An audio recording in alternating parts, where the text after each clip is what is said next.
Application of Biot Savart law. मेरे mobile की एक प्रॉब्लम है कि वो 23 मिनट के बाद वीडियो को कट कर देता है, इसीलिए मैं थोड़ा सा टाइम का लिहाज करता हूँ। वरना एक एक वीडियो हमारा 2.5-3 घंटे का हो सकता है और कांस्टेंट हो सकता है, बट ये मेरे मोबाइल की प्रॉब्लम है, तो आप लोग भी थोड़ा सा कॉम्प्रोमाइज कीजिए। Application of Biot Savart law. अरे भाई, आप एप्लीकेशन से क्या निकालेंगे?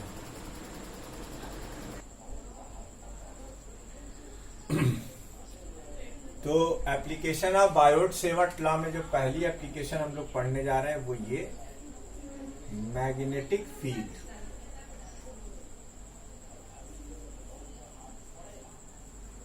Due to long current carrying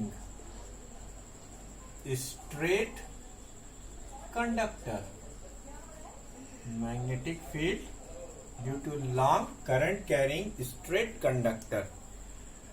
बहुत इत्मीनान से, बड़े आराम से इस डेरिवेशन को देखिएगा। इसका फार्मूला आपको याद होना चाहिए। ये डेरिवेशन एग्जामिनेशन में आज तक कभी नहीं आया, लेकिन इसके जो रिजल्ट हैं उसके ऊपर न्यूमेरिकल्स बहुत आते हैं। तो और ये डेरिवेशन आपको मैं एक बार और भी बताऊंगा, वो बताऊंगा मैं आपको एम्पियर सर्क्यूटल लॉ में, जो आगे चलकर इसी चैप्टर का टॉपिक है। ठीक है बेटा। तो ये जो magnetic field due to long current carrying straight conductor है, इसको हम निकालने के लिए एक वायर कंसीडर कर रहे हैं। ध्यान से फिगर देखिएगा। Once you will got the figure there will be no issue.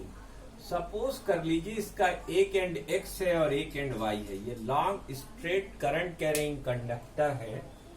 हमने यहां पर एक पॉइंट पी लिया हुआ है, ठीक, जो इससे आर डिस्टेंस पर मौजूद है। इसमें आई करंट फ्लो कर रही है। बड़े आराम से देखिएगा, क्या करंट फ्लो कर रही है? I current. अब अगर हम इस वायर के थ्रू मैग्नेटिक फील्ड कैलकुलेट करना चाहते हैं, तो सबसे पहला काम, ये आप वायर देख रहे हो, ये वायर इस व्हाइट बोर्ड के प्लेन को दो हिस्से में डिवाइड कर रहा है। आपने वायर को राइट हैंड से पकड़ा। जब आप वायर को राइट हैंड से पकड़ते हो तो आप देख सकते हो कि इधर से फिंगर इनवर्ड है और इधर से आउटवर्ड। इसका मतलब यहाँ पर जो मैग्नेटिक फील्ड होगी वो क्रॉस मैग्नेटिक फील्ड होगी, यानी यहाँ पर जो बी होगी वो कैसी होगी? क्रॉस होगी। बी बेटा एक वेल डिफाइंड वेक्टर है। बी क्या है? बी एक वेल डिफाइंड वेक्टर है, क्रॉस मैग्नेटिक फील्ड होगी। प्यारे बच्चों, अब अगर हमें बायोट सेवट लॉ लगाना है तो रास्ता बड़ा सीधा साधा है। तो सीधा सा रास्ता क्या है कि सबसे पहले आप एक करंट एलिमेंट लीजिए। चलिए साहब, इस लाल वायर पे हमने एक नीला करंट एलिमेंट डीएल ले लिया। एक करंट एलिमेंट है जिसमें से आई करंट फ्लो कर रही है। क्या ले लिया? करंट एलिमेंट ले लिया, आई डी एल। ठीक है। अब मान लेते हैं, आइए ये देखिए, ये पॉइंट मिलाया और ये पॉइंट मिलाया। बहुत आराम से देखेंगे। डेरिवेशन लंबा जरूर है लेकिन समझने वालों के लिए बहुत आसान है। सपोज कर लीजिए ये एंगल आपका थीटा है और ये एंगल आपका फाई है। ठीक, अब पेन बदल देते हैं ताकि आपको कंफ्यूजन ना हो। और ये एंगल जो है वो डी फाई है। ठीक, इस पॉइंट का नाम हमने पी रख रखा है। इसको ओ कहिए, इसको ई कहिए, इसको एफ कहिए। और यहां से एक परपेंडिकुलर ड्रॉप कीजिए पॉइंट ई से इस पर, ये देखिए, और इसको आप जी कह दीजिए, बस।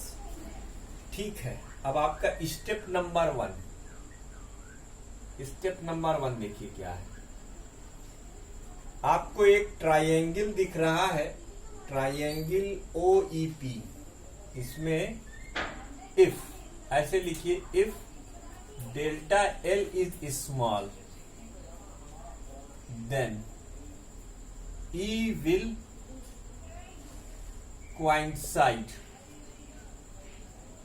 to F। हेंस अगर ई एफ पर चला जाएगा तो ये जो एंगल है वो यही एंगल बन जाएगा। इसका मतलब angle O E P is equal to angle E F P. Angle O E P is equal to angle E F P. ठीक, तो ये भी एंगल आपका थीटा ही हो गया। इसकी वैल्यू क्या हो गई? थीटा हो गई। अब इसको करने से हमारा बेनिफिट क्या हुआ वो आप अब देखेंगे। What is the benefit in doing that, है ना। बेनिफिट क्या हुआ, अब आप लिखेंगे again in triangle E F G. इस ट्राइंगल में आप देखिए, ट्राइंगल ई एफ जी में आपको ट्राइंगल ई एफ जी में अगर आपसे कहा जाए कि चलिए आप साइन थीटा डिफाइन कर दीजिए, तो साइन थीटा ये परपेंडिकुलर है बेटा, तो ये भी परपेंडिकुलर होगा। तो यानी ये लेंथ हाइपोटेन्यूज होगी और ये लेंथ परपेंडिकुलर होगी। आप जानते हैं साइन थीटा की वैल्यू परपेंडिकुलर अपॉन हाइपोटेन्यूज होती है, यानी ई जी अपॉन ई एफ। इसका मतलब ई जी की value E F sine theta हो गई। इसका मतलब ई जी की वैल्यू ये हो गई डीएल साइन थीटा। ये हो गया इक्वेशन नंबर 1। इसे आप इक्वेशन नंबर 1 कह लीजिए। ओके, उसके बाद फिर आ जाइए एक दूसरे ट्राइंगल में जो कि आपको यहां दिखेगा ईजीपी। आप लिखिए अगेन इन ट्राइंगल ईजीपी। इस ट्राइंगल के अंदर आप साइन डी फाई डिफाइन करेंगे, लेकिन चूंकि डीएल छोटा है तो इससे सबटेंड होने वाला एंगल भी छोटा होगा, इसलिए साइन डी फाई को आप सिर्फ डी फाई लिख दीजिए और डी फाई की value perpendicular that is E G upon hypotenuse that is E P हो गया। इसका मतलब ई जी अपॉन ई पी हो गया, तो ई जी की वैल्यू हो जाएगी E P sine d phi. That is EP क्या है बेटा? ईपी हम मान लेते हैं ये छोटा वाला आर है, तो ये हो गया R d phi. Equation number 2। आप जरा इन दो इक्वेशन पे नजर डालिए। यहां भी हमने ईजी की वैल्यू निकाली है और यहां भी हमने ईजी की वैल्यू निकाली है। क्यों ना हम इन दोनों को इक्वेट कर दें, क्यों ना हम इन दोनों को इक्वेट कर दें। इक्वेट कर दीजिए साहब, इन दोनों को आप इक्वेट कर दीजिए।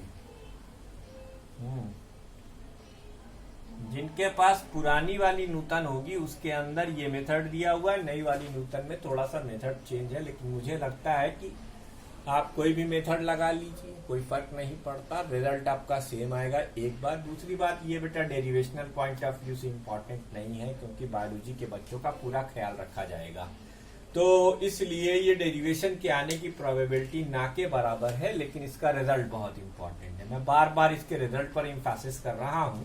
देखिए थोड़ा सा लॉन्ग डेरिवेशन है, तो इक्वेटिंग 1 और 2, देखिए यहां लिख रहे हैं, आपको दिख रहा है इक्वेटिंग 1 और 2। अगर आप 1 और 2 को इक्वेट कर देंगे तो आप देखेंगे डीएल साइन थीटा की जगह पर आप चाहें तो आप आर डी फाई लिख सकते हैं। ये हो गया इक्वेशन नंबर 3। अब बेटा जब हमने ये लिख लिया तो उसके बाद हम इस करंट एलिमेंट आईडीएल के लिए पॉइंट पी पर बायोट सेवर्ट लॉ लिखेंगे using Biot Savart law for IDL के लिए बायोट सेवर्ट लॉ आप लिखेंगे, यानी then magnetic field then dB at P. इस पॉइंट पी पर इस डीएल के थ्रू मैग्नेटिक फील्ड की वैल्यू क्या है? DB is equal to Biot Savart law आप जानते हैं, mu not upon 4 pi I DL. बेटा डीएल और आर के बीच में जो एंगल है वो थीटा है, डीएल और आर के बीच में जो एंगल है वो थीटा है, तो इसलिए हम आई डीएल साइन थीटा लिखेंगे और नीचे हम लिखेंगे आर स्क्वायर, जैसे कि डीएल की दूरी हमने आर मानी हुई है। ठीक है बेटा, ओके। अब ये जो डीएल साइन थीटा है इसको हम चाहें तो इक्वेशन 3 से आर डी फाई लिख सकते हैं। तो dB की वैल्यू हो जाएगी mu not upon 4 pi I D L sine theta. तो आई तो अपनी जगह पर मौजूद रहेगा, लेकिन dl साइन थीटा की जगह पर हम आर डी फाई लिख देंगे और इसे हम आर स्क्वायर लिख देंगे। तो dB की वैल्यू हो जाएगी mu not upon 4 pi I upon R into d phi. आप सब को ईमानदारी के साथ पता है कि अगर हमें इंटीग्रेशन करना है तो जो ऑपरेटर है उसका फंक्शन होना चाहिए। यहां पर फंक्शन दिख नहीं रहा, लेकिन बेटा जो हमारा फाइनल रिजल्ट है उसमें हमें कैपिटल आर चाहिए, ना कि स्मॉल आर। इसलिए अब देखिए, हम फंक्शन बनाने के लिए और इस कैपिटल आर को सीन में लाने के लिए एक अनोखा काम करने जा रहे हैं। वो अनोखा काम क्या है, हम लिखेंगे नाउ इन ट्राइंगल। पेन बदल देते हैं ताकि आपको स्टेप समझ में आए। Now in triangle OEP। इसी ट्राइंगल में अगर आप cos फाई डिफाइन कर दें तो cos फाई की जो वैल्यू होगी वो होगी बेस अपॉन हाइपोटेन्यूज। ले बेटा, एक तीर से दो शिकार हो गया। क्या हो गया, हमारा आर भी रोल में आ गया, ये कैपिटल आर, और हमारा फंक्शन भी हमें मिल गया cos फाई के फॉर्म में। डी फाई एंगल का ऑपरेटर है तो cos फाई एंगल का फंक्शन है, देख लीजिए। तो इसे आप लिख देंगे आर अपॉन आर। तो इसका मतलब आर की जगह पर आप आर बाई cos फाई लिख सकते हैं। ठीक है, वीडियो को पॉज कर इतना आप नोट कर लीजिए, क्योंकि मैं ये फिगर नहीं मिटा सकता। कृपया वीडियो को पॉज करेंगे और यहीं पर नोट कर लेंगे। ठीक है, मैं इसे मिटा रहा हूं। तो आर अब आपकी कॉपी में ये नोट हो चुका होगा, आप इसी के आगे बढ़ते चले जाएंगे। आइए आगे बढ़ते हैं। R upon R cos phi हमने लिखा हुआ है। चलो अच्छा, अभी इसको नहीं मिटाते हैं, तो ये वाला पोर्शन अभी मिटा रहे हैं फिलहाल। ये वाला पोर्शन हम मिटाकर आपके लिए रिजल्ट डिराइव करने की कोशिश करते हैं। अगर हो गया तो बहुत अच्छी बात है, नहीं हुआ तो फिर उसको भी धराशायी करेंगे। तो साहब, अब आपका dB ये आ गया म्यू नॉट अपॉन 4 पाई आई।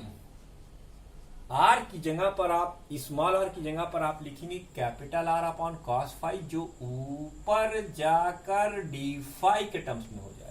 लीजिए साहब, ऑपरेटर भी है और फंक्शन भी है। अब बेटा तुम यहां खड़े हो, इस तरफ देख रहे हो।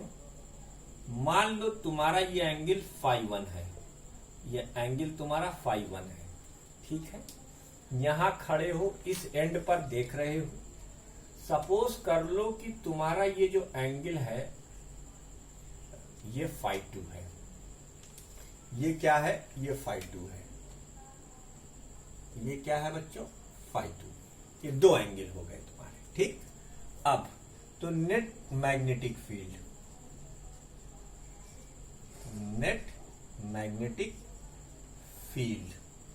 Eight point P, B integration dV, integration कहां से, -φ1 से टू φ2। क्या है भैया, माइनस लगाई दियो, इसलिए कि P से एक तरफ अगर आप देखोगे तो प्लस साइड दिखाई देगा यानी, और दूसरी तरफ देखोगे तो माइनस साइड। या इसको यार ऐसे कह सकते हो कि अपोजिट डायरेक्शन में एंगल है, इसलिए एक प्लस का और एक माइनस का।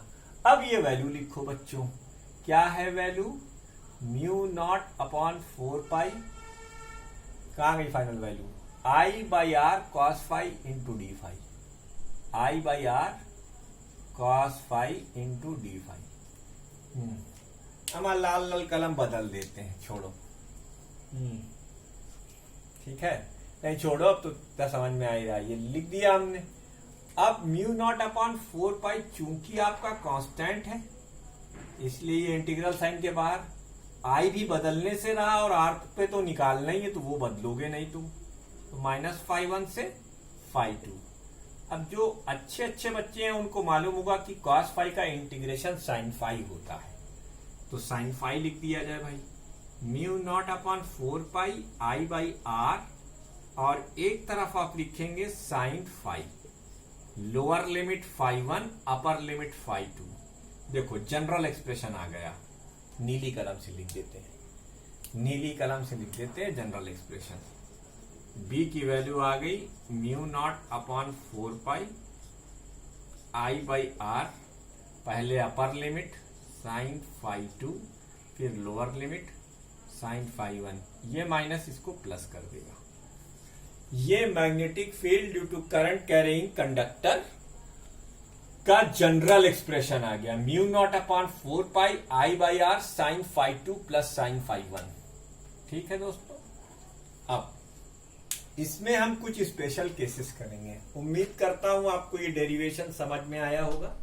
एक दो बार ध्यान से देखेंगे और प्रैक्टिस करेंगे तो इंशाल्लाह आपको जरूर समझ में आ जाएगा।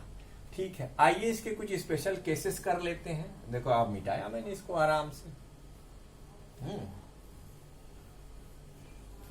अब क्या होगा, साहब केस करने जा रहे हैं। नहीं, मतलब केस का मतलब कौन सी सिचुएशन में क्या हो सकता है। केस 1 सबसे पहले जो इसका इंपॉर्टेंट केस है, if phi 1 phi 2 is equal to 90 degree. मतलब जैसे आप किसी हाईवे पे खड़े हैं और एक हाई टेंशन वायर जा रहा है, तो आपको पता है कि उसका एक एंड किधर है, दूसरा एंड किधर है, तो ऐसे वायर को आप इनफाइनाइट मान लेंगे, इनफाइनाइट वायर। देखिए उस केस में फाई 1 और फाई 2 की वैल्यू जैसे आप 90 रखेंगे, आपको यहां पर बी इनफाइनाइट का एक अच्छा सा फार्मूला दिखाई देगा, और ये फार्मूला हमारे बड़े काम आने वाला है। Mu not upon 4 pi, mu not upon 4 pi I by R, और साइन फाई 2 की वैल्यू यानी साइन 90 डिग्री, साइन फाई 1 की भी वैल्यू साइन 90 डिग्री। ठीक, ये हो गया mu not upon 4 pi I by R into 2, that is mu not upon 4 pi I by 2, mu not upon 2 pi I by R. ये B infinite का formula है, इसे याद रखिएगा, यही सबसे इंपॉर्टेंट रिजल्ट है। अच्छा, एक दूसरा case, B semi infinite, case number 2, blue pen का इस्तेमाल कर लेते हैं। Case number 2, if phi 1 is equal to 0 degree and phi 2 is equal to 90 degree. बेटा इसको सेमी इनफाइनाइट कहते हैं, यानी ये पॉइंट P यहां पर आ गया, ये पॉइंट P यहां पर आ गया है, इस लाइन के एक तरफ से वो वायर के एंड को देख रहा है, तब फाई 1 की वैल्यू 0 डिग्री होगी और फाई 2 की वैल्यू 90 डिग्री होगी। इस केस में बी सेमी इनफाइनाइट का फार्मूला आप क्या लिखेंगे, बी सेमी इनफाइनाइट, इसकी वैल्यू होगी mu not upon 4 pi I by R, एक तरफ से साइन 0 डिग्री और एक तरफ से साइन 90 डिग्री, और साइन 90 की वैल्यू क्या होती है, 1 होती है।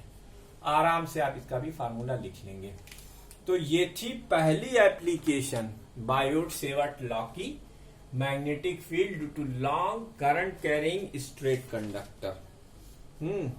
अब हम लोग इसकी दूसरी एप्लीकेशन करने जा रहे हैं, magnetic field due to a current carrying circular loop, circular loop के द्वारा मैग्नेटिक फील्ड, उसका भी डेरिवेशन। ठीक है, चलिए इसी में कंटिन्यू करते हैं। अब दूसरा हमें है magnetic field due to current carrying circular loop. Video को पॉज करके ये सब कुछ आप नोट कर लीजिएगा, केस 1 केस 2 याद रखिएगा। आगे बढ़ते हैं, अब लिखते हैं magnetic field due to current carrying loop, current carrying, magnetic field due to current carrying loop.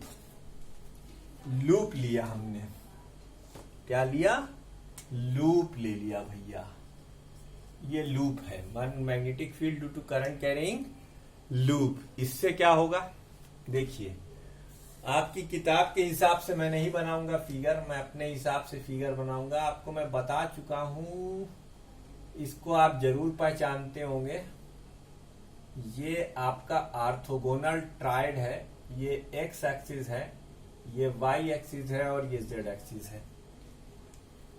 ये हमारे हाथ में एक लूप है, चूड़ी है ये, इसे आप करंट कैरिंग लूप बना सकते हैं, सर्कुलर शेप की है।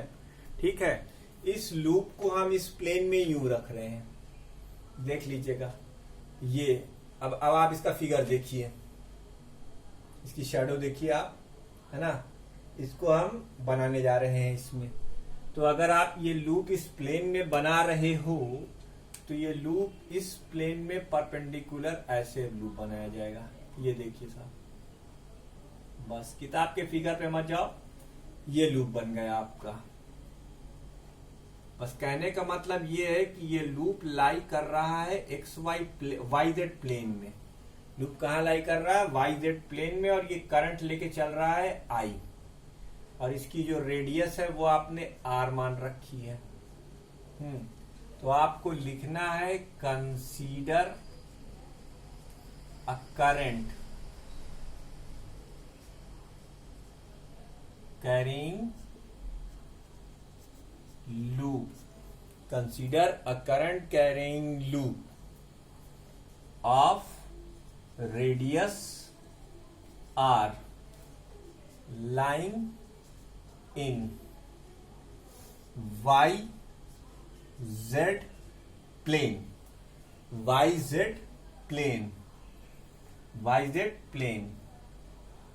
having center at origin, 0,0 पर इसका सेंटर है। मान लो ये वो पॉइंट है जहां पर हम मैग्नेटिक फील्ड देखना चाह रहे हैं, ये इसके एक्सियल पॉइंट पर। Let at a distance x there is a point P where I want to calculate electric field, और वो भी किसकी मदद से? बायोट सेवर्ट लॉ की मदद से। ठीक, इसके लिए हम क्या करेंगे, यहां पर एक छोटा सा लेंथ एलिमेंट लेंगे dl। क्या लेंगे? dl लेंगे।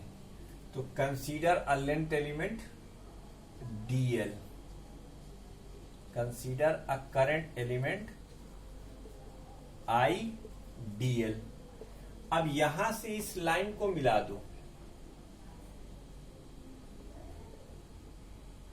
इस लाइन को यहां से मिला दो, और मान लो कि तुम्हारा ये एंगल क्या है? फाई है। अब इस P को जरा यहां से हटाओ थोड़ी देर के लिए, यहां रखो P को। तो मैग्नेटिक फील्ड लेंथ एलिमेंट और पॉइंट को मिलाने वाली लाइन के परपेंडिकुलर होती है, तो इस dl की जो फील्ड होगी वो ये डायरेक्शन में होगी, db। बात समझ में आ रही? अब यहां से एक परपेंडिकुलर ड्रॉप करो जो तुमसे ये कहेगा कि अगर ये फाई है तो फिर ये एंगल फाई होगा। अब इसके दो कंपोनेंट हो जाएंगे, एक हो जाएगा dB cos फाई और एक हो जाएगा dB sin फाई। ठीक, जिसकी जरूरत ना रहे उसे हटा दो। अब बच्चों